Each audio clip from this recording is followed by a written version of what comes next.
All right, let's move on now to perfect pairs, and this is something we've done over the last couple years. We kind of go division by division, and we try and find with their first 2 picks what we think would be ideal fits for a football team. So let's start off today. We'll do AFC North, and let's start with the Cleveland Browns. They own the number 1 overall pick. So let's go perfect pairs. You're up first on who would be the perfect fit for them at number 1. When you're picking number 1, you want to make sure that you get a stud, a rock star, a blue chip player, someone that can kind of change the face of the franchise.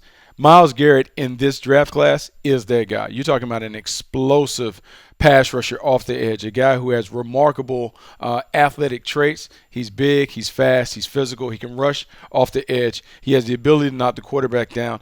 And when you compare him to some of the other number 1 picks that have come off the board as pass rushers, Mario Williams, Jadeveon Clowney, he's certainly in that grouping when it comes to his athleticism. When I look at him, he reminds me very much of Julius Peppers. Number 2 overall pick. We took him when I was with the Carolina Panthers. He has been a dominant player for a long time in this league. I believe Myles Garrett has that kind of natural athleticism where he could be that kind of difference maker for the Cleveland Browns. Yeah, that's a good place to start. At number 12, their second first-round pick, I would say O.J. Howard, to me, would be a perfect pair there with a Myles Garrett. O.J. Howard had a chance. They had a chance to coach him in the Senior Bowl, Bucky.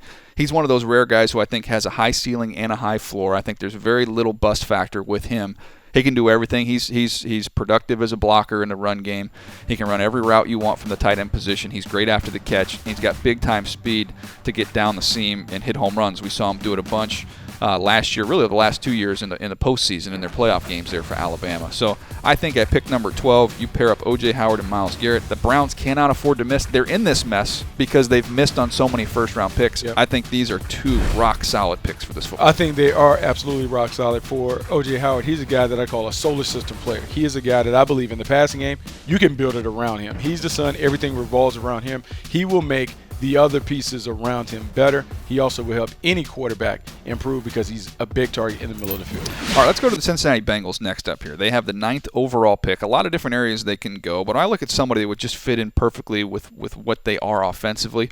I look at Mike Williams. Look at some of the receivers they lost last year. I think they had a tough time replacing what they lost with Sanu and with Marvin Jones. I think you get Mike Williams from Clemson, a big physical wide receiver who's going to get man coverage because of A.J. Green on the other side of the field, and he will make you pay. You try to corner out there in the red zone, leave him alone. Mike Williams is going to go up and make a lot of plays. I think he'll make a lot of plays, and when the Cincinnati Bengals go back and look at when they've been at their best, they've had multiple playmakers on the perimeter. The run that they've most recently had, when they had a lot of weapons, Marvin Jones, Mohamed Sanu, A.J. Green, that could attack you in a variety of different ways. If you go all the way back to when they had Ocho Cinco and T.J. Hushmanzada and had success, it's because they had dual threats on the outside, players that could do a variety of different things. A.J. Green is that guy, and he's established. Mike Williams is another guy that I think can do it in a variety of different ways, even though there are questions about his speed. I love what he is as a dominant player on the outside. All right, how about pick number 41? How about we talk about adding explosive weapons? How about Alvin Kamara? Alvin Kamara coming out of Tennessee is another one of those triple threat players. Runner, receiver, returner. A guy that is explosive with the ball in his hands. And what I really like about him in the passing game, I think he is one of those matchup options where you really can exploit the coverage of the defense. I know he only didn't have any games where he carried it more than 18 times a game, but I believe if you can get him 20 touches in any variety, I believe he's going to make enough explosive plays to change the game.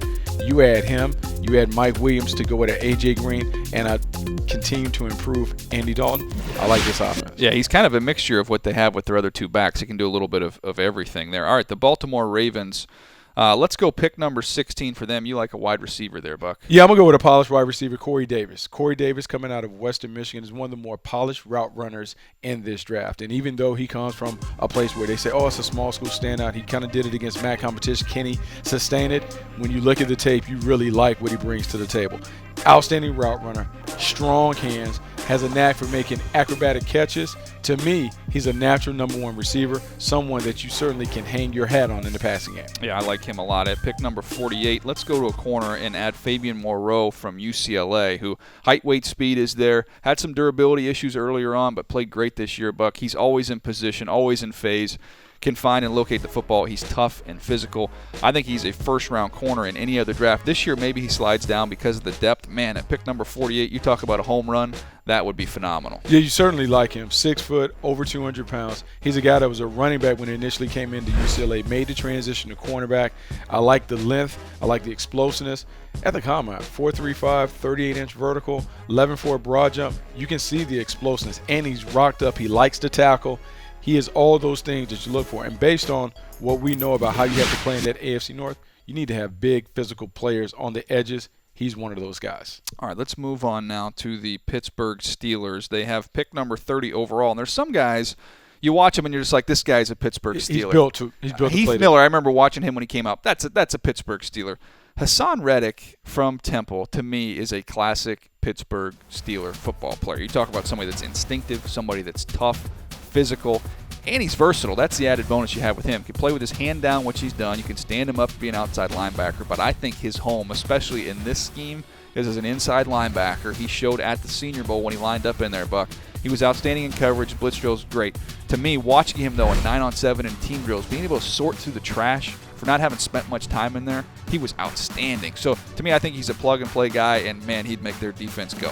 Very natural, and in fact, his background is very similar to the guy that he could replace his background in Lawrence Timmons. Lawrence Timmons was an outside player at Florida State. They move him inside. He has a lot of success. Reddick is a guy that has worked his way from being a safety to an edge rusher to being able to play inside. That versatility would certainly help them. Pick number 62 here. Second round, I'm going to go. They still need to find like someone big on the inside that can affect the passing game. I like Jesse James, but I'm looking to get better. How about Adam Shaheen? Oh, my Ashland guy. How about Ashland? Go get him. Stand out. Talk about 6'7", 270 pounds, can run like the wind. Is a guy that's look at this play. physical. Watch him run right here, Buck. That's 277 pounds. That's a lot of that movement. And you think about being in the run game, being a very, very physical blocker so you can still get lead belt on the edges. He is a Pittsburgh Steeler type guy, someone that is physical, is aggressive, has nice hands. He kind of fits the mold as that Pittsburgh tight end. Yeah, my comparison was an old school Steeler tight end, was Eric Green, who was that big, physical, in-line blocker, but could also get out and get down the seam and make some plays. So to me, man, he would be a great fit there for the Pittsburgh Steelers. All right, we've gone perfect pairs. We've gone through the AFC North. We'll continue to march through all these divisions as we get towards the draft, Buck.